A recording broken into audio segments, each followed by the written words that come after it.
যে হাটে সে যায়, যে খুঁজে সে পায়। গেল সন্ধ্যায় যেটা করতে পারেনি আবাহনী, সেটাই রাতে করে দেখালো বসুন্ধরা কিং, আর সেটাও বিদেশের মাটিতে। মৌসুমের প্রথম ম্যাচ, অ্যাওয়ে কন্ডিশনের সঙ্গে মানিয়ে নিতে মাত্র দুদিনের প্রস্তুতি, তার উপর শেষ মুহূর্তে হেড কোচের বিশ্বাসঘাতকতা। তারপরও কোনো বাধা বা প্রতিবন্ধকতাই যেন বসুন্ধরা কিংসকে দমিয়ে রাখতে পারেনি। ভারপ্রাপ্ত কোচ রক্সির মুন্সিয়ানা, গোলবারের সামনে দেয়াল হয়ে দাঁড়ানো শ্রাবণ, আর ম্যাচের শুরুতে সানডের চমৎকার ফিনিশিং এ এএফসির মঞ্চে আবারও দাপট দেখিয়ে মূল পর্বে জায়গা করে নিল দেশের ফুটবল জায়ান্টরা।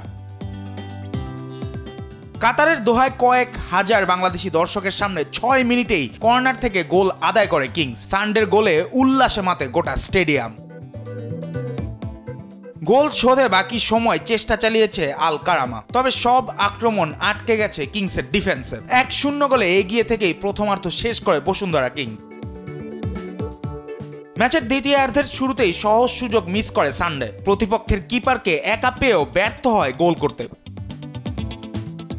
ম্যাচের 65 মিনিটে সদ্য রিক্রুট কিউবা মিশেল মাঠে নামার সাথে সাথেই গর্জে ওঠে গ্যালারি, যদিও বাকি সময় রক্ষণাত্মক খেলায় নিজেকে মেলে ধরতে পারেনি। তবে শেষ দিকে কর্নার কিকে জাত চিনেছেন কিউবা মিশেল। বাকি সময় ম্যাচে ফিরতে পারেনি এশিয়ার সবচাইতে পুরানো ক্লাব আল কারামা, ফলে লাল সবুজের কিংস মাঠ ছাড়ে 1-0 গোলের জয় নিয়ে। এই জয়ে আগামী অক্টোবরে শুরু হতে যাওয়া এএফসি চ্যালেঞ্জ লিগের মূল পর্বে জায়গা করে নেয় কিংস। এখন অপেক্ষা, প্রতীক্ষা অচেনা প্রতিপক্ষের। জুবায়ের নূর, স্পোর্টস ডেস্ক, দেশ টিভি।